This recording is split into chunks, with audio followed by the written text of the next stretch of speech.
Uma coisa é certa, o trem da história não passou por aqui sem registrar tamanha façanha de contemplar o falar do povo com todos os seus gestos, amar com todos os seus sentidos, viver com toda a sua alma. Construir sonhos em harmonia, significativamente ser especial, como todo ser humano que nasce para ser feliz. Sejam bem-vindos a essa aventura. Começamos aqui o nosso curso de pós-graduação. Com vocês, alunos mais que especiais do curso de Educação Profissional Integrada à Educação Básica na modalidade de Educação de Jovens e Adultos, ProEja. Eu sou o professor Alex Vanúbio Mendes, sou graduado em Letras, Filosofia e Pedagogia, especialista em Educação. Com motivação e feliz por essa experiência, buscarei contribuir com mais um processo de inclusão social através da escola. Este componente curricular tem como objetivo apresentar as questões que envolvem a EJA e o seu processo de reconstrução, aprendendo com a própria história.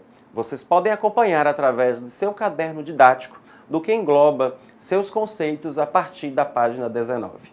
E para que tenhamos um bom resultado, solicitamos também de vocês disposição necessária para a leitura atenta e cuidadosa dos textos do caderno, importante para a sua aprendizagem, bem como todo o material de apoio. Vale lembrar, já nesses primeiros momentos de aula, que teremos 4 encontros e está disponível em sua plataforma de estudos, além do caderno didático, outras ferramentas de apoio ao nosso componente, tais como os links, apostilas, vídeos, e esse material servirá de apoio para as atividades práticas e avaliações. Então deixo claro que temos que fazer a leitura atenciosa e minuciosa desses para que tenhamos êxito em nossa jornada.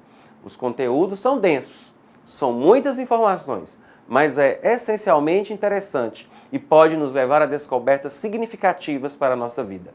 Peço que em nossas aulas vocês estejam munidos de papel e caneta para que quando surgir alguma dúvida, vocês anotem e depois postem no nosso fórum Tira Dúvidas ou mesmo nos nossos encontros semanais nos fóruns que lá estarei presente na data e horário informado previamente.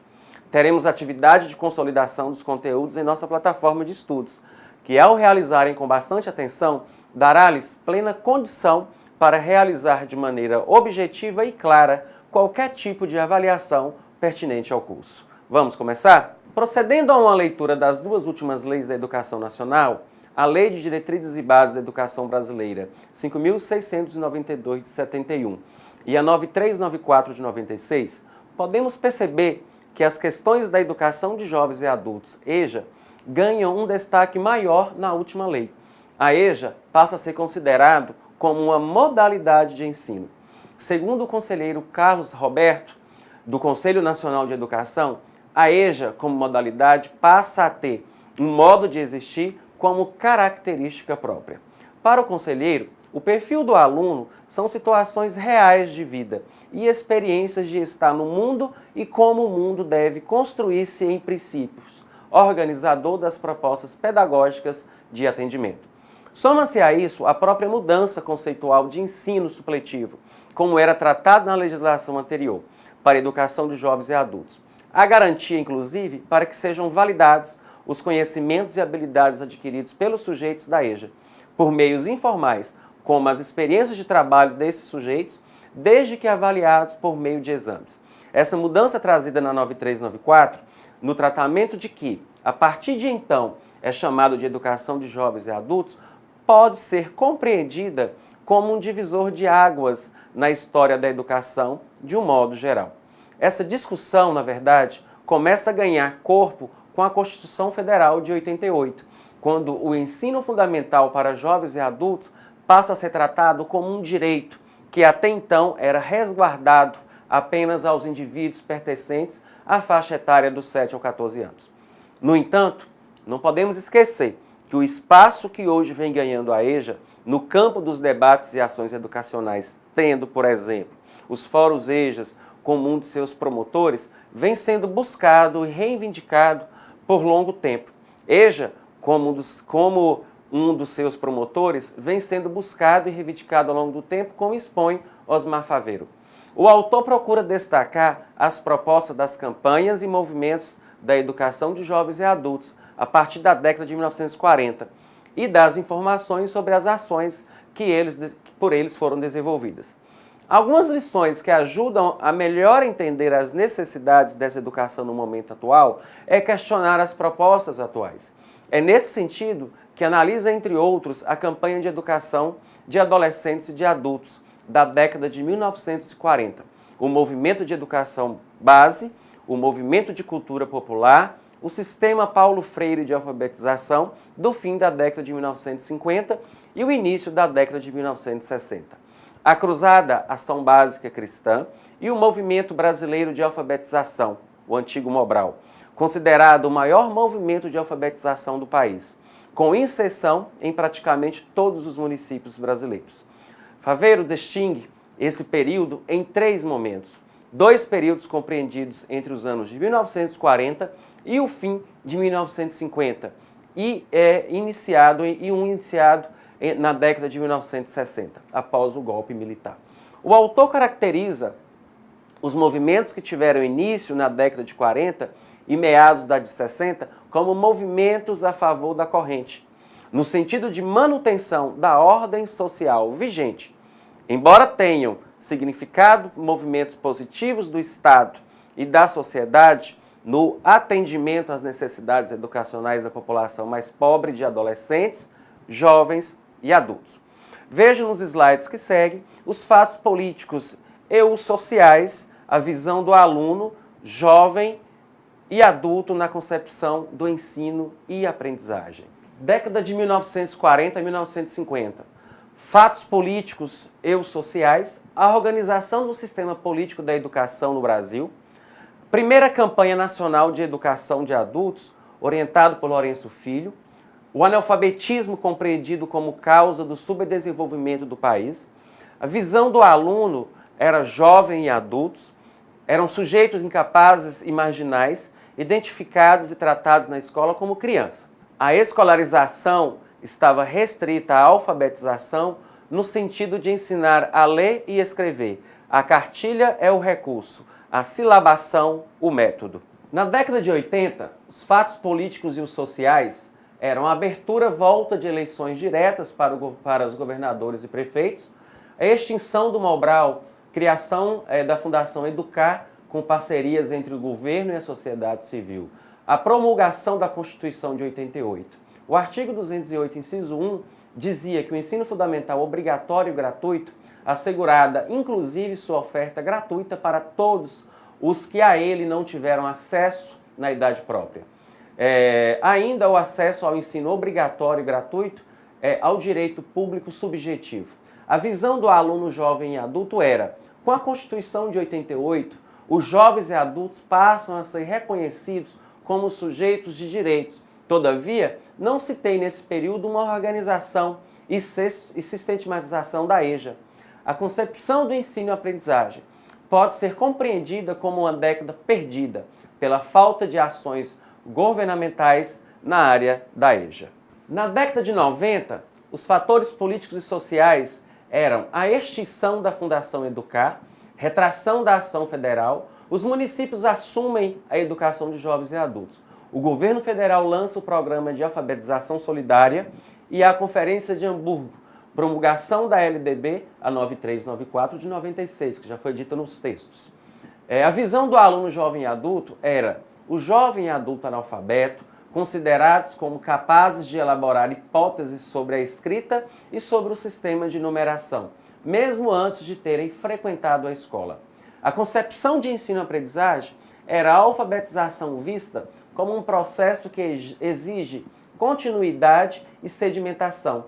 Propostas pedagógicas para a alfabetização partem de textos reais e produções dos alunos, e havia o reconhecimento das especificidades da aprendizagem escolar. Em 1947, foi criado o Serviço Nacional de Educação de Adultos, com o objetivo de orientar e coordenar os trabalhos de ensino supletivo.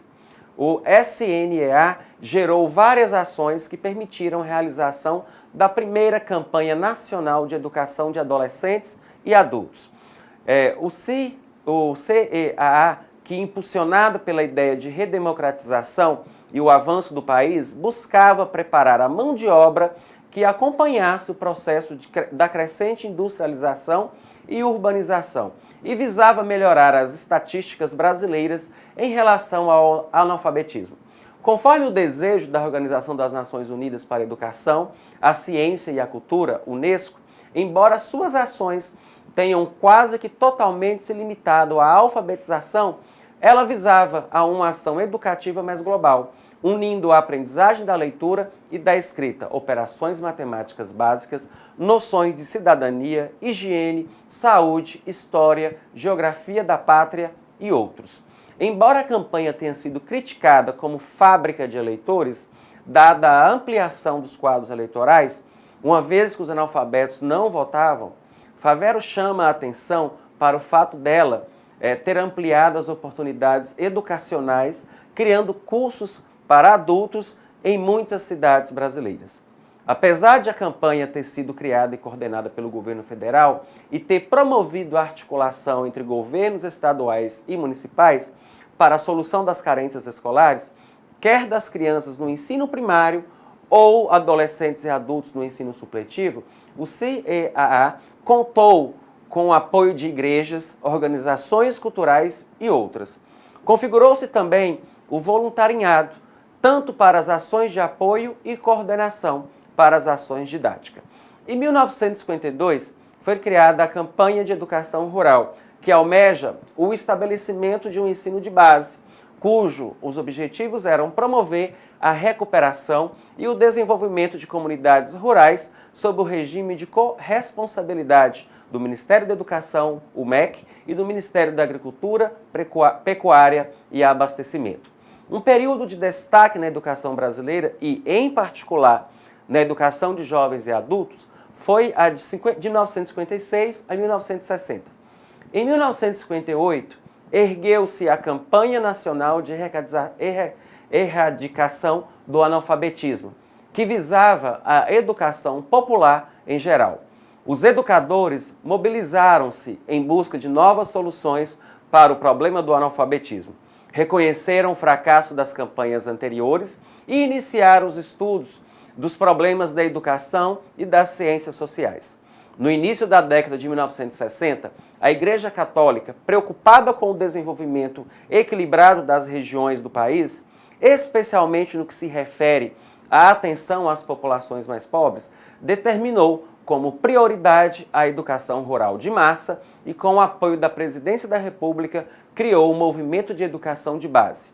Esse movimento tinha como meta para os primeiros anos implantar 15 mil escolas radiofônicas para a alfabetização de 500 mil pessoas. O movimento também contou com o trabalho de voluntários dos monitores.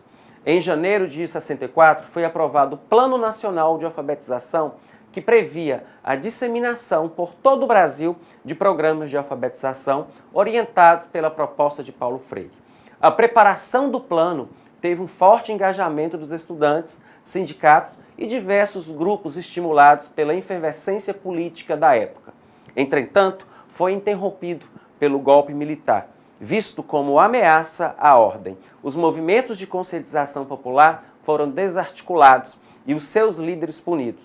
Por serem considerados subversivos, inclusive Paulo Freire, que foi expulso do país. A partir daí, o governo só permitiu a realização de programas de alfabetização de jovens e adultos assistencialistas e conservadores, como a Cruzada ABC. Esse foi um movimento conservador criado em 62 por missionários protestantes de Recife, que ganhou força após 64. Ele contrapunha o sistema Paulo Freire.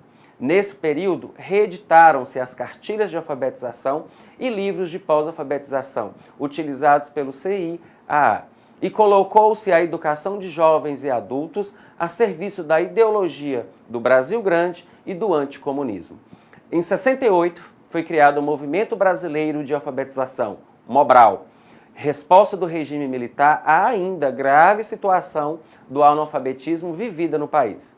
Ele tinha inicialmente o objetivo de coordenar as atividades de alfabetização dos adultos em curso, que eram reservados às ações das Cruzadas ABC, e as experiências de alfabetização funcional. O MOBRAL constituiu-se como organização autônoma em relação ao Ministério da Educação e contou com um volume significativo de recursos a partir de 1970. O movimento foi reformulado, convertendo no maior movimento de educação de jovens e adultos realizados no país. Além da alfabetização, que deu a certificação a milhares de trabalhadores, o Mobral desenvolveu também o Programa de Educação Integrada, equivalentes a 4 primeiras séries do ensino fundamental. Esse programa abria a possibilidade de continuidade dos estudos para os recém-alfabetizados, assim como para chamados analfabetos funcionais, que eram as pessoas que dominavam precariamente a leitura e a escrita. As experiências vividas durante todo esse período, sejam consideradas positivas ou negativas, devem ser tomadas de acordo com o Favero como ponto de partida para pensar nas propostas de ações atuais no campo da EJA. Como já apresentamos, a 9394 de 96 institui a EJA como uma modalidade de educação que implica em uma reconstrução do que até então havia sido feito em relação a esse campo, entendendo por reconstrução não o ato de desconstruir ou destruir o que está posto para construir novamente, mas construir a partir do que está posto. Essa reconstrução tem se constituído num sério problema para quem pensa e trabalha a educação no país. Isto porque não se trata somente de criar programas e projetos para atender uma parcela tão diversa da população brasileira, que não teve direito à educação, ou que já é problemática por alguma razão, mas principalmente de transformar uma concepção de educação de jovens e adultos que esteve presente e ainda está para a maioria das pessoas nesse país. Entre outros fatores, essa concepção envolve a forma em que os sujeitos da EJA são vistos e se veem e tratados na sociedade, particularmente dentro das instituições de ensino, bem como a forma como o ensino se dá para esses educandos e o que se entende por educação para jovens e adultos. Para Miguel, em 2007, os sujeitos educandos da EJA continuam sendo vistos pelas carências escolares, alunos evadidos, reprovados, defasados, com problemas de aprendizagem, entre outros. Além disso, embora o direito à educação básica tenha sido estendido aos jovens e adultos na Constituição Federal de 88, como resultado do envolvimento dos diversos setores progressistas no processo constituinte, por meio da mobilização em favor da ampliação dos direitos sociais e das responsabilidades do Estado no atendimento às necessidades dos grupos sociais mais desfavorecidos. Para Arroio, em 2007, o direito à educação desses jovens e adultos continuam sendo vistos sob ótica de escolarização da universalização do ensino fundamental. Concordamos com este autor quando diz que a EJA só será reconfigurada se essa forma de percebê-la for revista, se o direito à educação ultrapassar a oferta de uma segunda oportunidade de escolarização ou na medida em que milhões de jovens e adultos forem vistos para além dessas carências. E assim, finalizamos nossa aula 1. Volte em seu caderno didático, analise as situações propostas e participe dos fóruns avaliativos, e bem como o do nosso Tira Dúvidas na plataforma de apoio EAD do nosso curso. Grande abraço, aguardo vocês em nossa aula número 2 e até a próxima.